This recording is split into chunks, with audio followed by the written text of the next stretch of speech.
Okay, we're done. We're done. We're done. We're done. We're done. We're done. New protests break out across Iran. With Iran, the next round of nuclear talks set to take place on Thursday in Switzerland as U.S. builds up its military presence in the Middle East. President Trump has threatened to strike Iran if a deal is not reached. I want to go to our chief foreign correspondent, Ian Pannell. Good morning, Ian.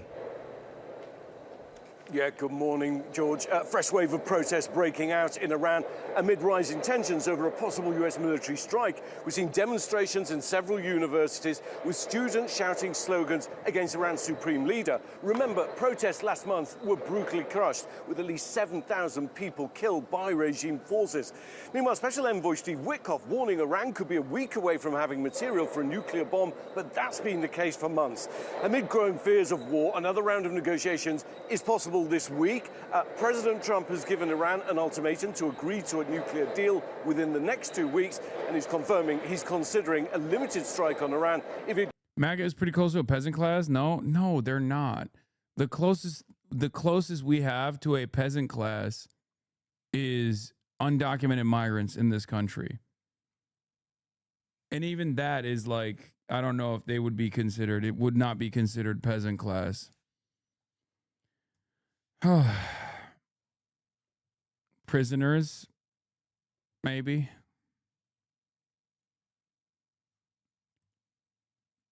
Yeah. Meanwhile, while this is happening, yeah, MAGA is a petite bourgeois and the lumpen proles. They are the closest to historically a fascist class.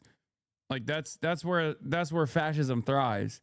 Small business owners, titans of industry, obviously, which are either liberal or fascist, and of course the lumpen proles, the vagrants, people living in trailer parks, people who have been discarded by civilized society that are just angry, confused, and have plenty of reactionary tendencies.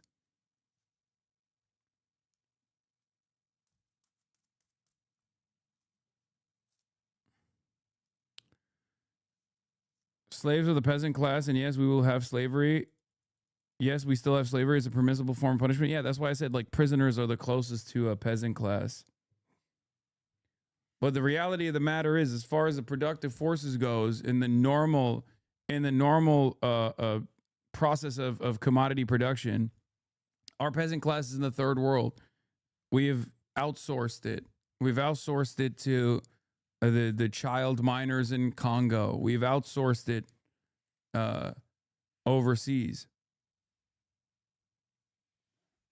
Also, we're not at that stage of industrial production to have a peasant class anyway.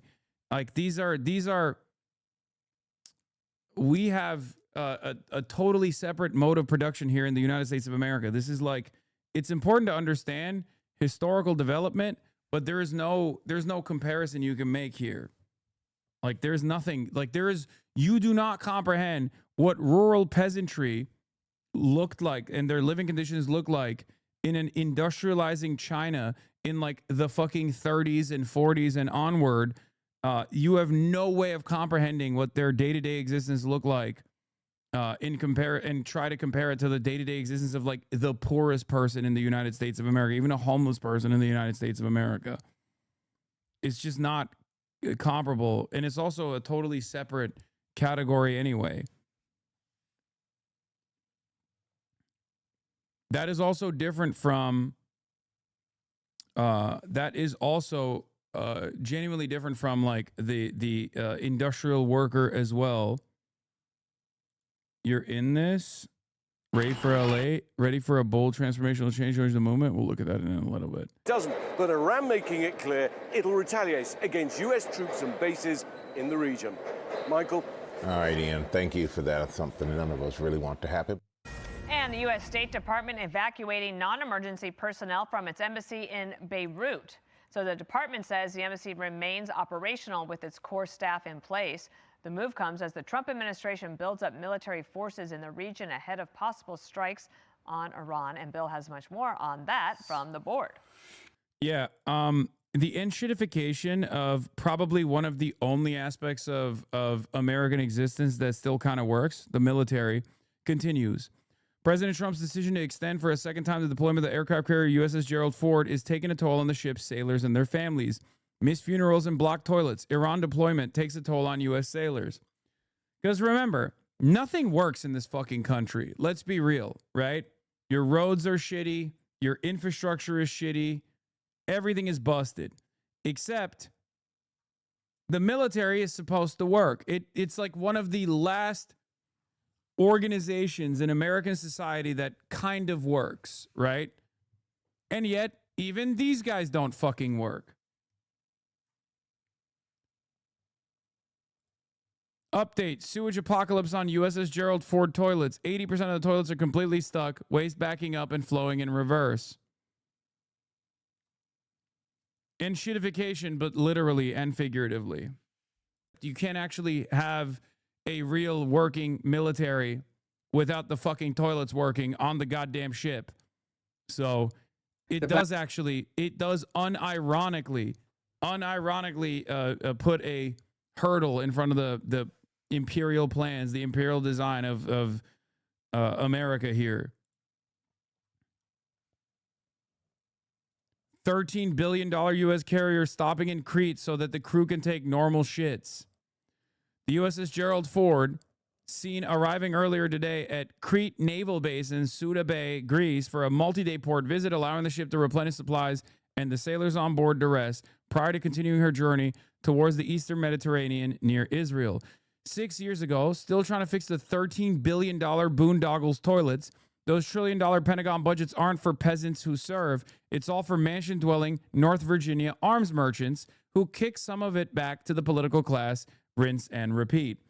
This is literally the same corruptive cycle that has a corrosive influence on even one of the only aspects of the American, only aspects of like daily American existence, modern American existence that's supposed to work. Okay?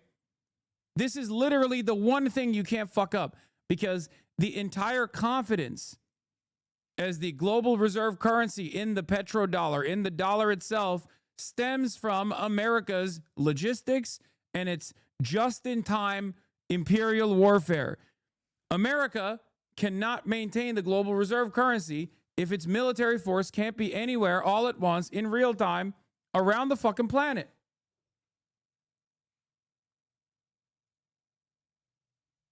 The sewage system in Crete is about to experience such a devastating breakdown that Greece might require another EU bailout. You can't even flush toilet paper down most toilets there.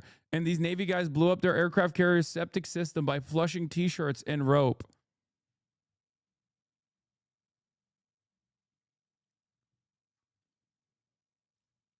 Walsh is pretty bad. According to an email the engineering department sent in March, sailors were working 19 hours a day to track down and fix the leaks.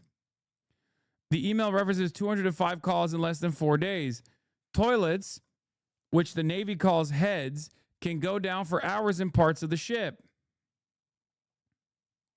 I love this story, man. Once the carrier finally left Norfolk in June, the problem seemed to have gotten worse. In July and August, there are increasingly heated discussions between leadership and the engineering department. Since it's a vacuum system, a problem with one head can cause all the toilets in the part of the ship to lose suction, making it more difficult for the maintenance crew to isolate a problem. The crews find everything from T-shirts to a 4-foot piece of rope clogging the system. One of these guys literally went the old-fashioned way, Roman style, and was like, I'm going to use a piece of rope to wipe my ass. When you start reading about the Navy and the military and the way that they fucking live their lives, you understand why they have to be taught that they must brush their fucking teeth. They have to be taught that they have to literally be taught how to wipe their asses, dude. This is why. Because they're a bunch of goddamn animals.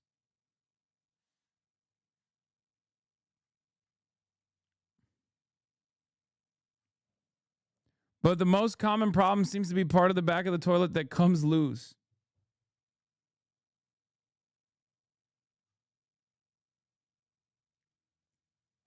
Yeah, I guess Iran is going to find out why we don't have health care. Because we're busting the fucking toilets in this $13 billion walking island. America doesn't have enough masks. This is from March 24th, 2020. America doesn't have enough masks for doctors or ventilators for patients. Meanwhile, it has new aircraft carriers, $13 billion a pop, where the toilets don't work properly and must be cleaned with specialized asses costing about $400,000 a flush. That was in 2020, chat. 2020. But someone's out there taking advantage of this economic activity. Someone's always making money. Let's take a look. On Iran has a hitch. Most of the bomb targeting crew are busy queuing for toilets on the lead vessel, the USS Gerald Ford. This is not a joke.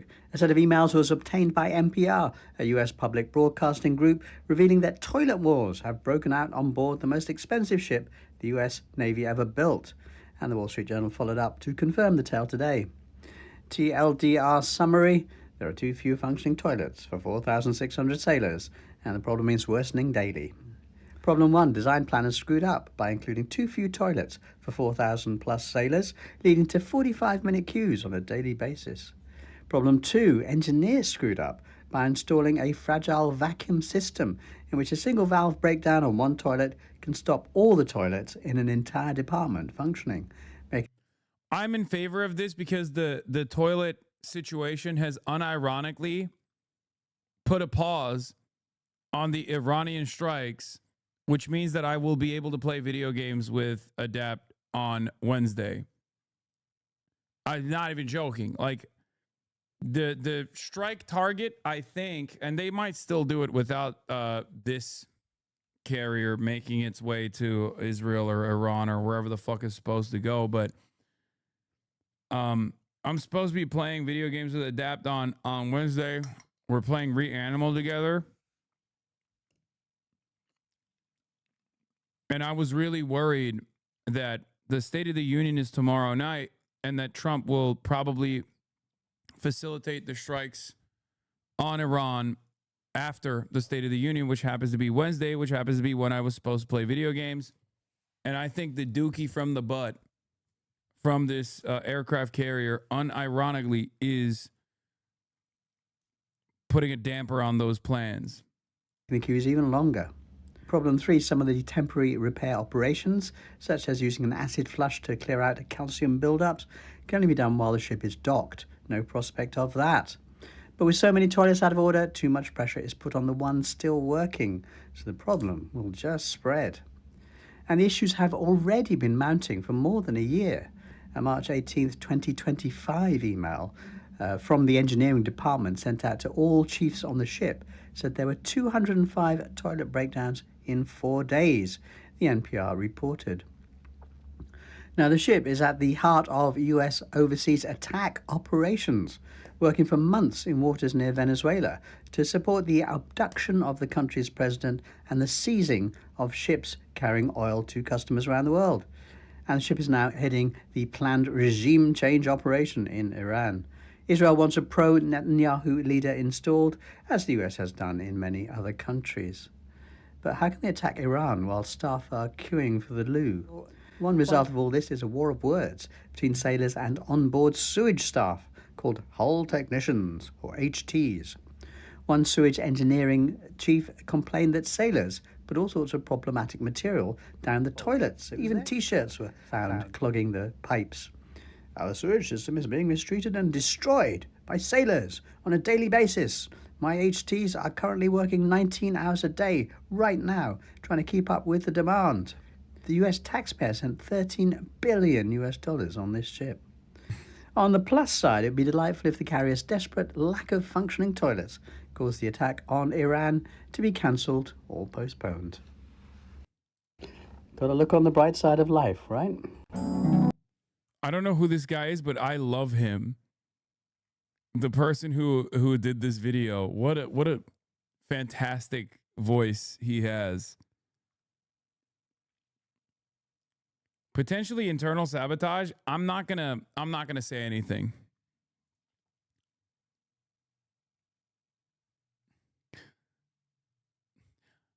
Look, all I will say is this.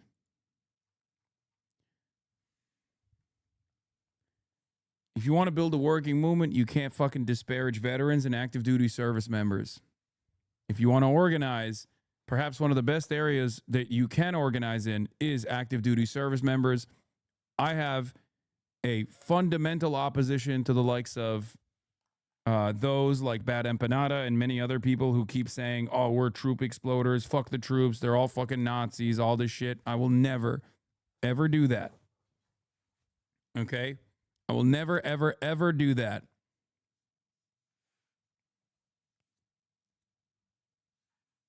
Fecal subterfuge? No. They're just being dumbasses, most likely. There's also another person putting a damper on the plans, further complicating any final decision on military strikes. Arab leaders have been calling counterparts in Washington to complain about comments from Mike Huckabee, the U.S. ambassador to Israel. In an interview with Tucker Carlson, the conservative commentator that aired on Friday, Mr. Huckabee said Israel had a right to much of the Middle East, outraging Arab diplomats and countries that the United States is hoping will support, or at least not openly oppose, an American attack on Iran. And the last part of this equation is, aside from the dookie overflowing on the ship, the last part of the equation is, what is this? You're promised the world and brainwashed when you're there? What? Yeah. Unexpected dividend from Iran's strategy of deterrence through proxies, rightly called into question after Israel subdued Hezbollah and bombed Iran. The Houthis ate up U.S. air defense munitions, raising risk to U.S. forces today if Iran is attacked. There's also that side of the story. And there's also the fucking generals, including General Raising Cane, mind you, who's openly fucking telling the president that it might not work.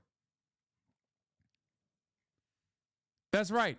Right now, internally, as an outsider looking in, right now, there are virtually all the forces that are in Trump's orbit are telling him that this is a disastrous idea, that you should not follow through on this, that this is going to have devastating consequences.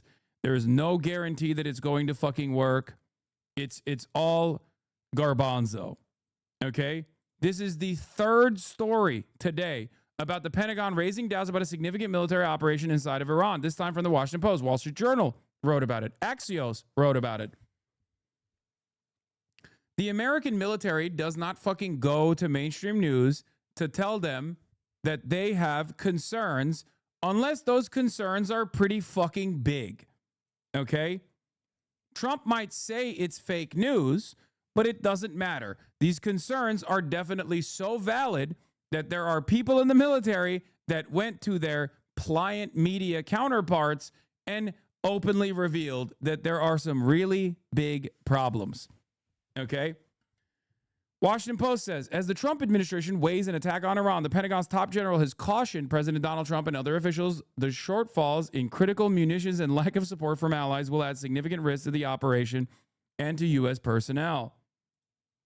Yeah, Trump says it's fake news. It doesn't matter. The reason why him saying it's fake news makes me believe that this is not fake news at all. It's real news.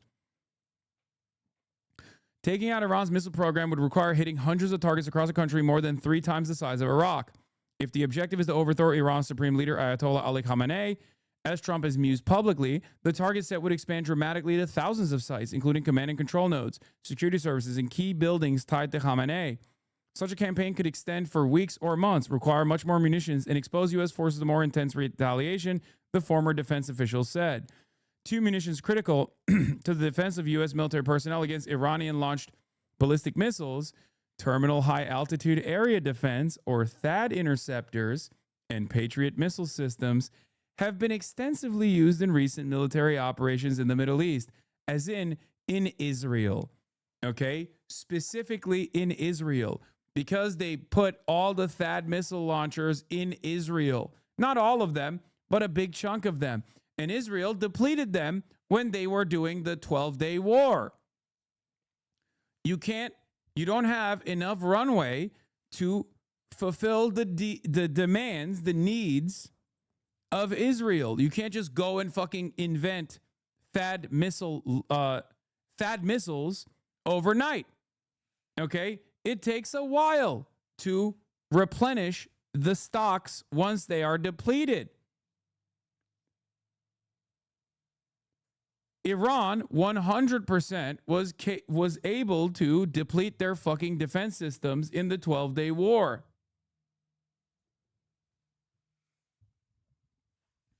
As I said, even back then, that this was actually a much bigger success for Iran than the way Israel presented it, than the way that Americans presented it. Just so you understand. The official number that they are releasing is that the U.S. used about a quarter of its high-end missile interceptors in the Israel-Iran war, exposing a supply gap.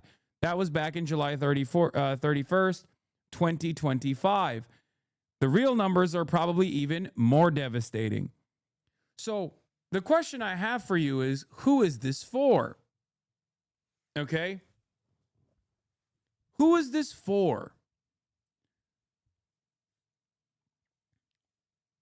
Clearly, the American military commanders don't think this is the adequate thing to do, don't think this is the appropriate thing to do, that they're exposing their soldiers to tremendous amounts of danger. The allies in the region have been begging, if not demanding, America stand down because they too also recognize the imminent threat that Iran presents. There's only one group that wants this to happen, a group that has wanted this to happen for the last, 60 fucking years. It's Israel. This is what happens when you put Israel in the driver's seat. Barack Obama was the last time the United States of America had a separate policy in the Middle East that did not abide by Israel's designs. Israel got Donald Trump to be elected with foreign intervention, with unlimited funds. Israel played a major role in Trump getting elected. Then Trump lost. Joe Biden was also an ultra-Zionist. And therefore, once October 7 happened, there was no daylight between what Trump would have done and what Joe Biden ended up doing with respect to defending Israel and allowing Israel to be in the driver's seat. There is a major fissure in American foreign policy. JCPOA was the last time that the American foreign policy apparatus did not act in unison with Israel or straight up allow Israel to command and to direct American foreign policy in the MENA region. I will stand on that. I have many criticisms for Barack Obama. This is not one of them. You can say he still was far too militant, far too violent, far too bloody in the region, far too destabilizing. He went back on his promises. He did the troop surge in Iraq. All of that might have been beneficial to Israel's interests. However, that was the American government controlling what the Middle Eastern policy was. Donald Trump came in and said, we will do anything Israel wants. Okay? This is a major, major difference. Once again, marginal differences in terms of foreign policy lead to disastrous and major outcomes for the people that are on the receiving end of that policy change. Trump greatly accelerated the drone warfare program that Obama had previously greatly accelerated. Trump took advantage of Obama's disinterest in changing our MENA policy in general. Okay?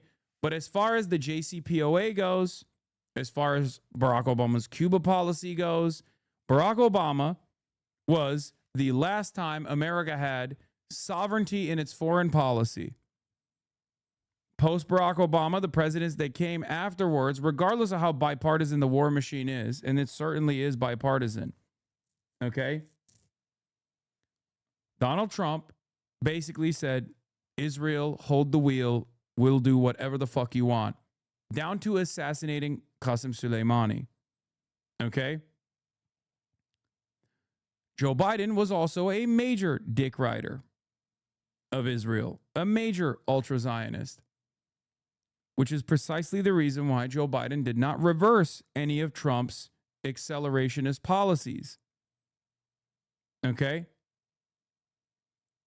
And then Trump came back into power, partially because of Joe Biden's inability to understand that this super pro-Israel position was going to be devastating for both the Palestinian population and devastating for the Democratic Party's chances of making sure that a fascist did not come back into power. I thought you said you wanted Iran to develop nukes. I do. Especially after the failure of the JCPOA. But the JCPOA, if the president after Barack Obama followed on the commitments of the JCPOA and told Israel to suck their dick, that would have been far better for the Iranian population.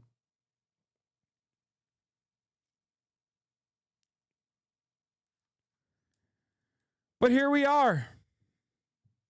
Iran, if they want to have sovereignty, if they don't want to turn into Libya, if they don't want to turn into Iraq, if they don't want to turn into Afghanistan, Iran must develop nukes. That's it.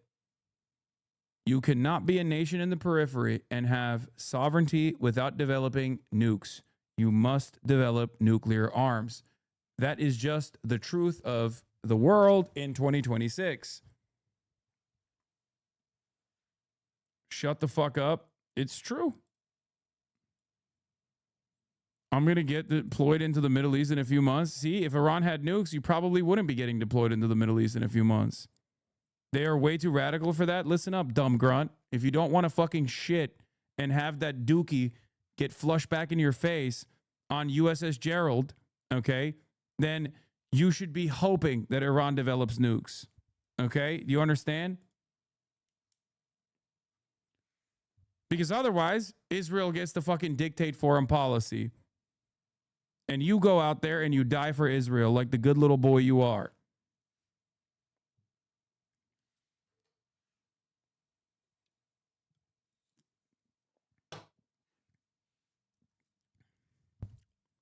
Have fun trying to flush out the dookie in the head, okay? You don't care about the Iranian people, even if people are living in dictatorship. You don't want Iran to be a democracy. If you think Iranians will be able to achieve democracy by way of American and Israeli bombing campaigns, you are the biggest delusional. You are the biggest dumbass I have ever encountered. America doesn't even care about democracy in America. Israel doesn't even care about offering humanitarian rights to the Palestinians it kills. I agree with you, but this take you will never get the normies on board with. I don't care. Sometimes someone has to fucking say the truth. Okay? Someone has to say the truth. This is the truth. Look to all of America's foreign entanglements and missions of destabilization in the periphery and understand that there's one common uniting factor there. And if you want to actually look to a country that is more sympathetic to the American design, Ukraine comes to mind. Ukraine gives up its nukes, no sovereignty for Ukraine. Look what's happening to Ukraine now. Okay? That's it. If you want to look at a white nation, if you can only understand the humanity of white people, look to a country like Ukraine. Now, of course, the Ukrainian nukes were still controlled by the Kremlin, but it doesn't matter. Ukraine gave up its nukes for security assurances from both the Russian side and also the Western side. Okay? And that's where we're at now. I mean, there was another guy who I actually think is very funny, Gorilla Osint Gorilla, who was making fun of my take about North Korea, right? Where is it? Hold on. I replied to him. Osint Gorilla said, people often forget the most important part of being woke, slave labor, when referencing the North Korean labor conditions. I said, true. They should have no nukes so they can slave labor the right way, in parentheses, Libya. The fuck does my take have to do with anything but sovereignty? He said, you don't got to hand it to Kim Jong-un. Well, on this issue, I am handing it to Kim Jong-un because he was right. I was wrong. He was right.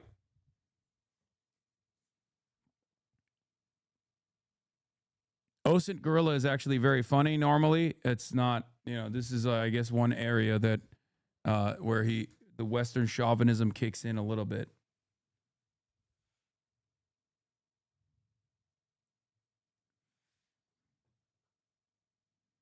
Fuck.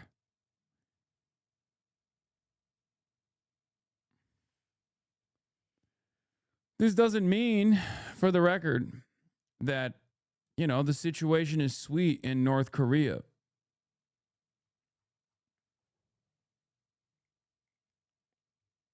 Biggest mistake Iran ever made was giving up on getting the nukes. If they, this is not funny or normal, says H3H3 Productions.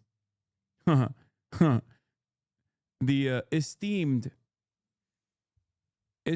politics understander has joined in on what countries must do. Khanna was pressed on Iran. The people yearn to be bombed, to get bombed. Well, first off, thank you, Congressman, for hosting this town hall in the first place. Eyal thinks the U.S. should launch a war on the Middle East regime because it has been killing 3- and 4-year-old children. He does not see the irony or contradiction of his position. Opening it up to dialogue for your constituents. I just kind of wanted to go back on some of... By the way,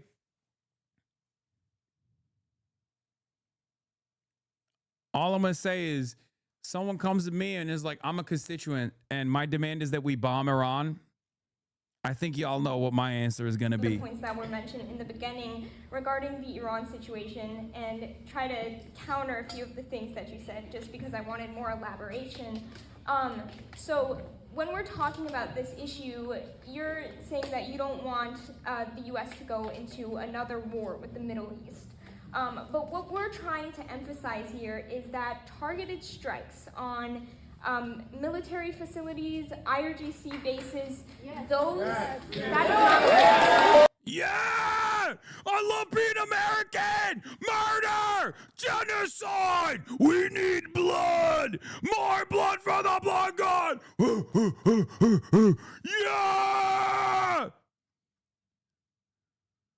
Are you telling me that a 20-year military occupation and yet another quagmire is going to lead to instability in the region and potentially destroy the American empire? I don't care. I need blood. I need soil. I need blood and soil for democracy.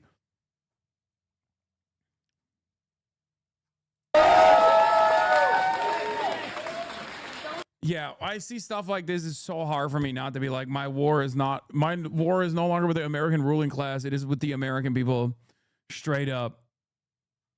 Like, we are fucking insane, dude. We are baying for blood.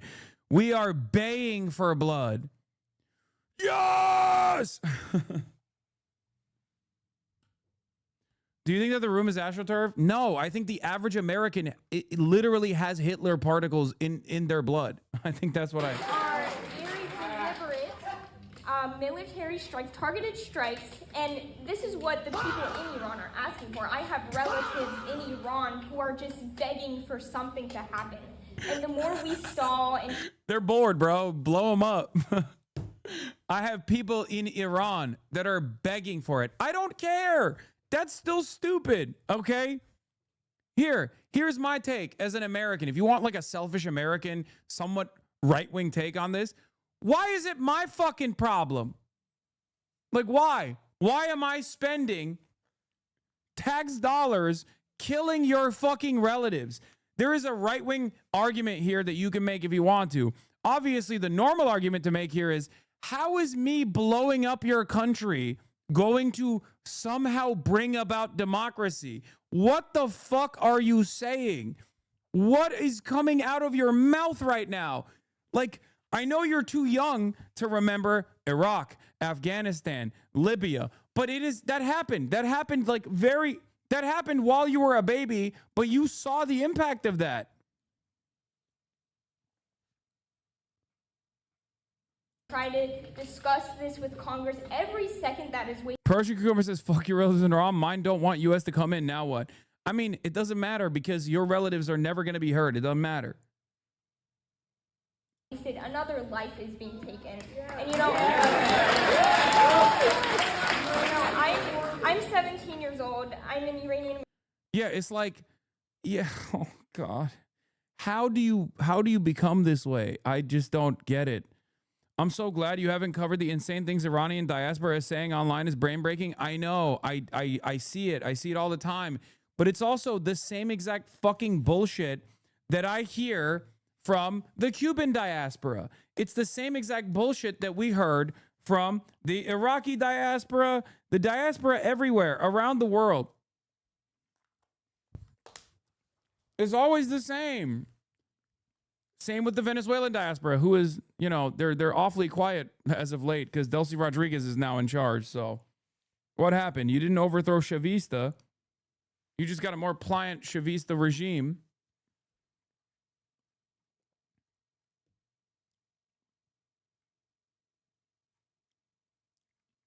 There are people in Iran who look just like me, who are being murdered on the streets of Iran. And they should be murdered by American bombs instead, Congressman.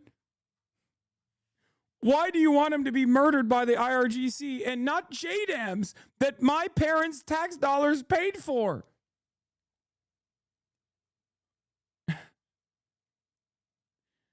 I don't think you heard her. She's 17, bro. She's not a voter. Okay, it doesn't matter.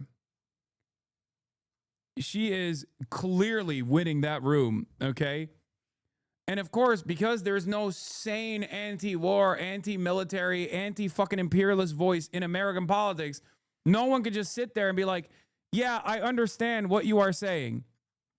What you are saying is, I appreciate your voice. I see you. I hear you. You know, shit that Democrats tell you all the time when you're like, can I please get a crumb of healthcare? When they say, I see you, I hear you. It's not going to fucking happen. Shut the fuck up. They should do that to these people. They should literally do that. They should be like, listen, your voice matters.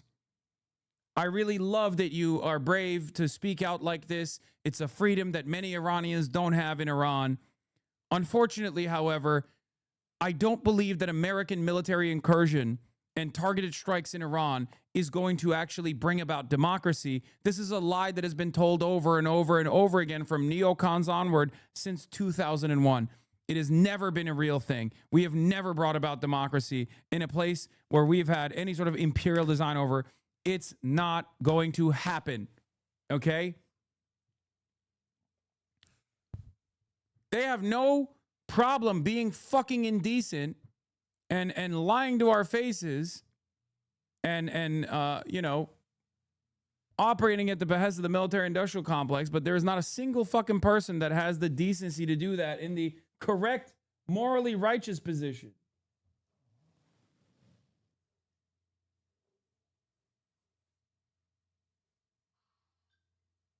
Doors open.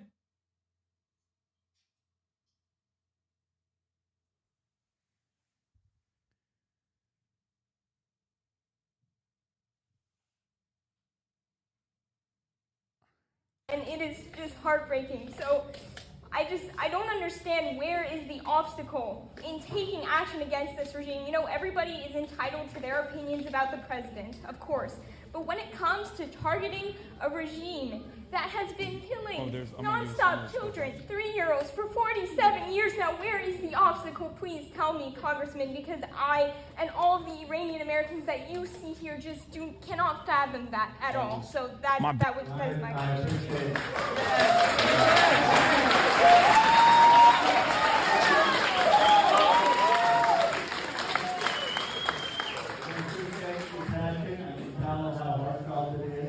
I share genuinely your horror of what's happening with young people in Iran. I have said that the Iranian regime is massacring civilians. I am not under any illusion that this is anything but an evil regime.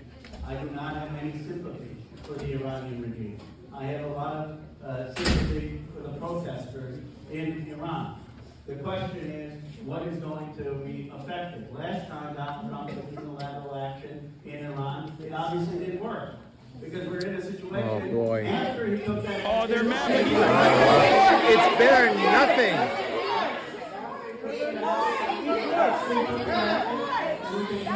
Cook him, bro. Please, I didn't interrupt, folks, if I can finish. Bro, They literally got mad that he's saying, we bombed them last time. Look how that turned out. God, Americans are disgusting. What the fuck is wrong with my countrymen, bro? These guys are not plants, chatters. These guys are not plants at all. They're just fucking insane. They have one speed and one speed only. They want war and death and destruction and blood and soil. They have been taught their whole lives that the only fucking way that you can approach any problem is with the nail of U.S. imperialism. Fucking J-dams. God damn, this room is not entirely comprised of Persians, okay? Like, before you make that mistake, these are everyday liberal Americans at a fucking Khanna town hall, and they sound like psychopaths.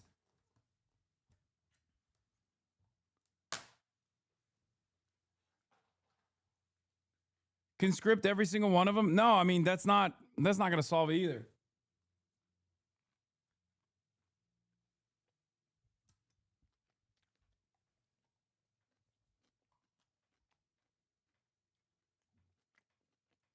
Yeah, thank you, Dana. Check this out now. Give a listen.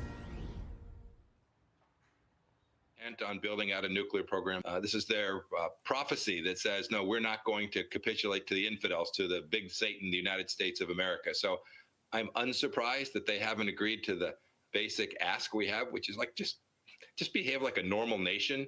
I suspect they will not do that, and I anticipate President Trump will take a response that will put even more pressure on the regime. Okay, here we go now. I want to take you back to the region, show you on the map here about the advanced U.S. military buildup. See these red dots here? These are basic. Behave like a normal country, and what, defang your defenses? Get the fuck out of here. They are behaving like a normal country, dumbass.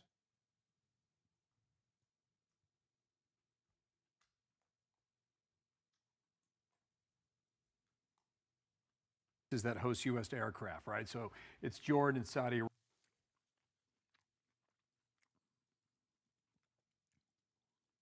I think what you're not seeing is that as an Iranian, you see the regime is just killing civilians and there's nothing you can do as an U.S. invasion to destabilize the country. There's no viable option for a fuck regardless. Yeah, I know. Which is why I'm saying the least fucked option in this circumstance is unironically to not demand America bomb your country. They're going to kill your family members. If you have any relatives in Iran, America is going to kill them.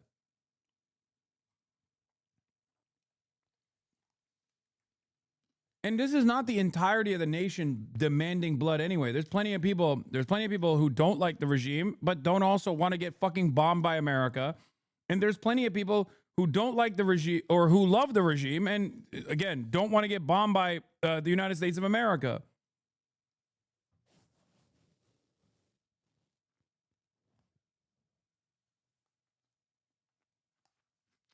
Arabia, it's Oman. Everything in yellow is where the U.S. Navy has established a presence there on the ocean, right? Eastern Mediterranean, Persian Gulf here, Red Sea, and also off the coast of Oman as well. And you got, well, the Lincoln and the 3 destroyers that accompany that.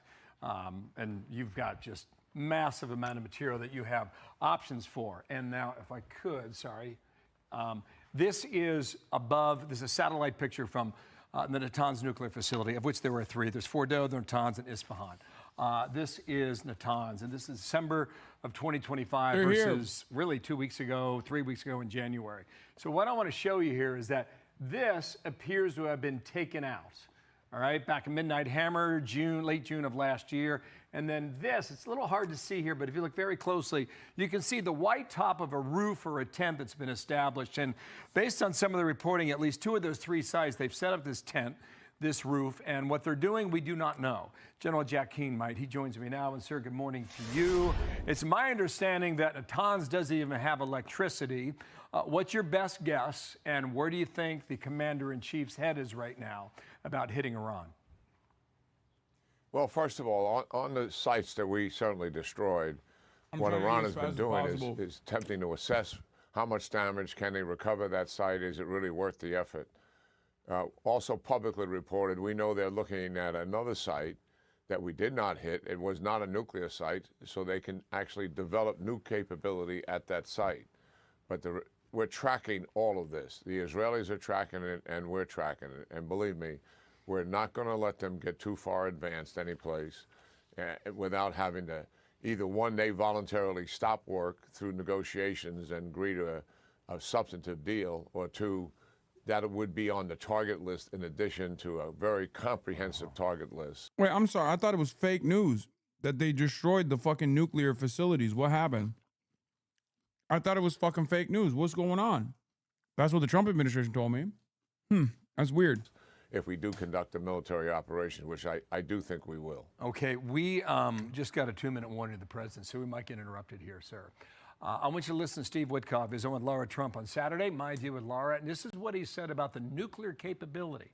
Watch the wording now. Within a week, he says, they could be. Watch.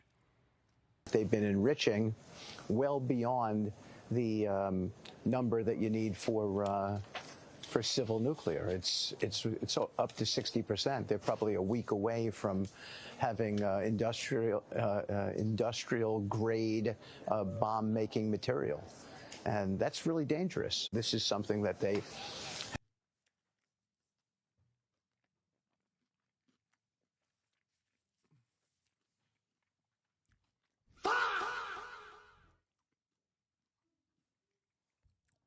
Also, oh, they're a week away? That's so crazy. They're always a fucking week away. have to stick with until they prove to us that, they can behave.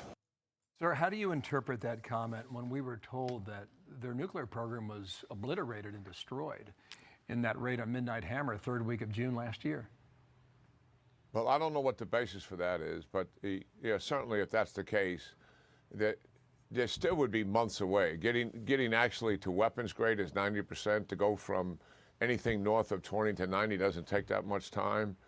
But listen to what the absurdity of all this. They sit across from our negotiators and say, we are not building a nuclear weapon. The enriched uranium you need just for civil nuclear power is 3 to 5%. And they are way beyond that, and they have sites buried underneath the ground. But yet, they lie and lie. So why would we ever agree to a deal with these people when we know they're lying to us right now? They've lied to us for the last 46 years, and they will continue to lie and cheat. In my judgment, we should do nothing to extend the life of this regime when we have an historic opportunity right now, given it's so weak and fragile, to finally set the conditions for a regime collapse. We have never been in this position in 46 years. And the only reason we're in this position because of Netanyahu and Trump, the 12-day war, and what they did to weaken Iran, not just militarily, but psychologically, politically, and as we all know, they're already in a tank economically. This is a fragile, vulnerable nation that does have some retaliation capability. I'm not dismissive of that. And that's why we're putting resources in the region to protect our bases and to protect Israel. But the historic opportunity is here. It is right in front of us, and that's why I think it's the preferred option. If we get this regime to collapse and we start working with another regime, like we're doing in Venezuela, people that we can bend to our will, we have the opportunity for peace and stability that could be enduring for decades to come. We have not seen that in the last 46 years. Well, that is what is in front of us. Yeah, you're dealing with I'll try and squeeze one more in here. You're dealing with a leader who's be 87 years old in April, and he's driven by theology. That's a hard thing to uproot. In the meantime, the New York Times reports this on screen. Trump considers targeted strike against Iran, followed by a larger attack. Trump has been leading toward conducting an initial strike in coming days intended to demonstrate to Iran's leaders that they must be willing to agree to give up the ability to make a nuclear weapon, end quotes. Do you see that as a possibility? Hit them, show them that you mean it, then pull back for a larger one later? Well, I think the history is clear. Whatever Iran says or whatever Iran pretends to do is not real. They will cheat. And even the nuclear weapons threat, that's not even... Everything they're saying about Iran is applicable to America, actually. Everything, down to like, this is a nutcase. This is a nut house theological leadership. They're zealots.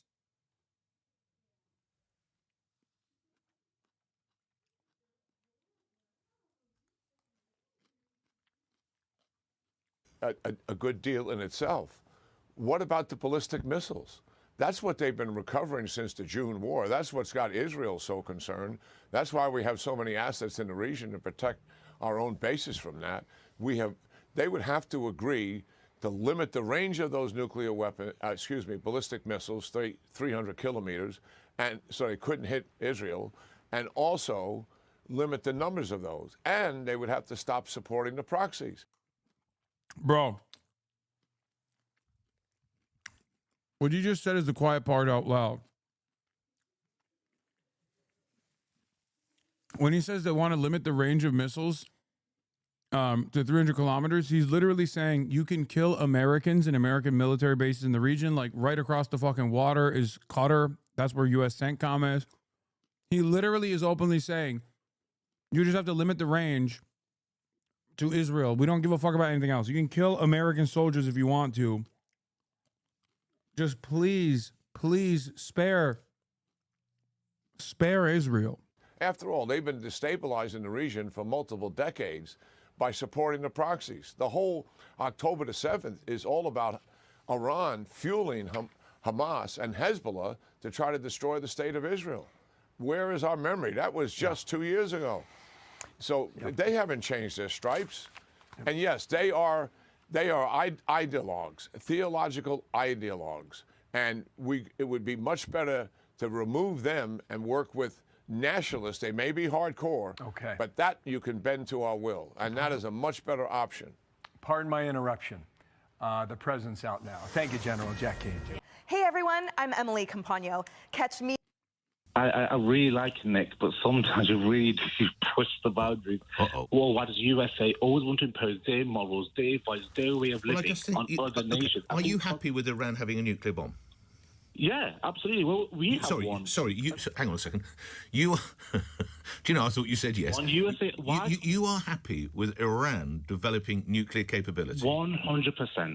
Why should they not? Why should they not? Because they're run by someone who's a leadership that have admitted to killing 3,500 of their own and imprisoning 40,000 people. That does not sound to me like a responsible country. USA. Oh, don't be silly. If you're going to talk to me about ICE shootings, which are despicable.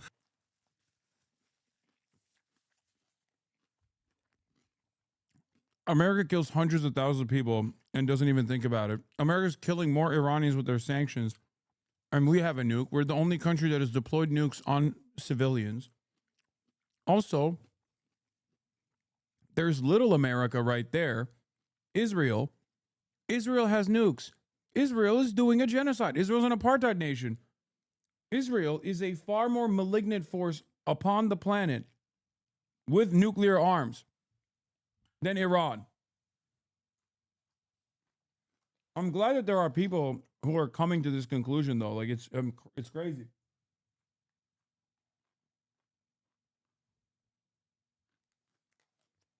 Reprehensible and wrong. It is not on the same scale. Take it back to what you just said.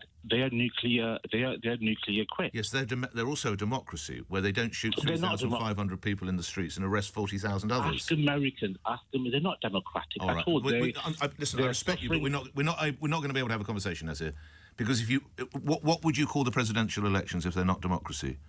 They're not democracy. They're not. What are they? They may have democratic vote, but that doesn't mean they're democratic country. They're two different things, Nick. All right, sir. Fighting for families as an... All right.